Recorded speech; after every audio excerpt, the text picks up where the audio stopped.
Was geht ab, Leute? Mein Name ist Alina und wir quatschen heute mit French Montana, the American Moroccan legend. Hi and Assalamu alaikum. How are you doing? Salam.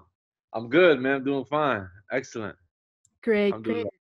So, a couple of weeks ago, you released Coke Boys 5. The album's got 19 tracks and you got some great feature artists, A$AP Rocky, Lil Durk, Curren. So I listened to the album and I noticed that the soundscape is really diverse. So I want to know, how did you manage to make every song sound so special since you got so many of them? Um, because I treated the whole mixtape like it was one song. I treated the whole mixtape like it's one song, and I really went back to the vintage sound. It's like a wavy sound when me and Harry Fraud get together. It's just epic. Okay, nice. So, you've been releasing music left and right, and you've just signed Whoopty rapper CJ. How did that happen? Yeah. I know his uncle James Cruz, and me and James Cruz was always about working together one day, and it just so happened that his nephew actually started rapping. And I went to go meet him, and I just loved the kid. Yeah. And everything just the stars was lying. When you look back to the early days of your career, what's a moment that really stood out to you? Like when you realized that you're going to be big? Me, actually, I never knew. I just go with the moment. I don't, where I come from is like when everything is going right, I think something is wrong because we never had everything going right for us. So it always just been, humble and grateful about it. Saying alhamdulillah all at all times. So I'm just thankful to still be here to do what I love. Nice. Nice. So, on your album, you got the track Double G with Pop Smoke, rest in peace. From the looks of it, you guys seem really close. So, when did you Yeah. meet and how did your friendship came to place?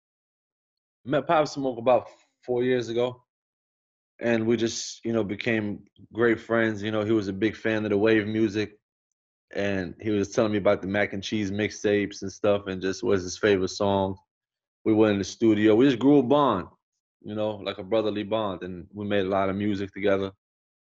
And I was just skeptical about putting music out because he's not here to enjoy it, and I feel the same way about my brother Chinks, about everybody.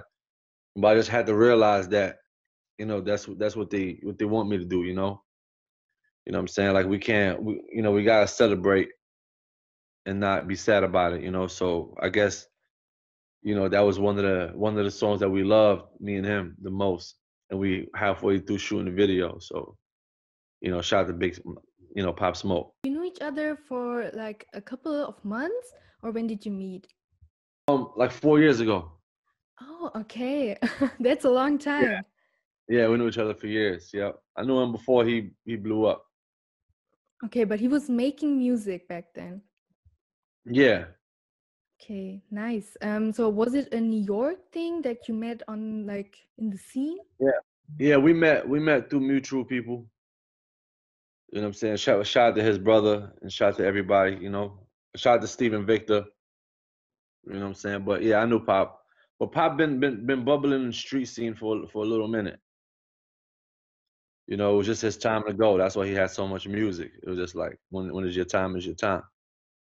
Okay, crazy. So I was wondering, since you knew each other for so long, how closely knit is the hip hop scene in New York? In New York, everybody rap is the mecca of hip hop. So everybody raps. So when somebody is progressing, everybody knows about it.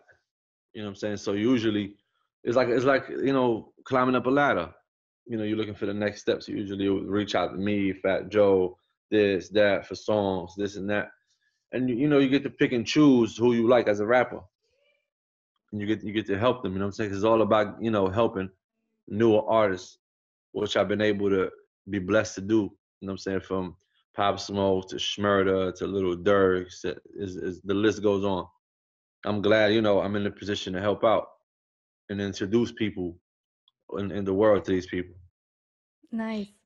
So, speaking of New York, I have this question burning on my mind. I hope it's okay if I ask. But so, to many Germans, it seems strange when non-black people use the N-word.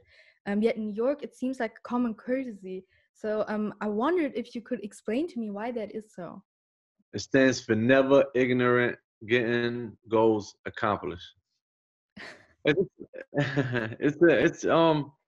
it's a slang in New York, you know. It's a slang in New York, and you know, people just like take things out of, you know, people got to start focusing on the cup halfway full, not halfway empty, you know, and see young entrepreneurs making progress with their lives and leaving the street life and making it, you know, you know, which a way for their families to eat and a way to use the language that the block gave us to make millions off of it. We're authors. We're authors. We narrators from the street. We watch the street life. We use the language they gave us, and we're making millions off of it.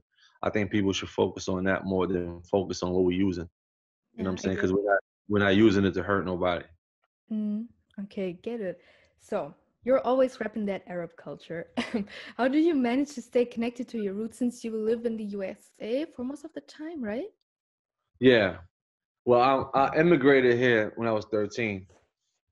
I didn't know English. You know, I was just an inspiring Moroccan refugee at the time. Before I never knew I was gonna rap. I found out I was gonna rap when I was probably around 18. You know, and after that, you know, I just started little by little. I started late, you know, so you know, it's there's a documentary coming out that's gonna show my Oh, whole life. okay, crazy. When is it coming out? It's coming out next year.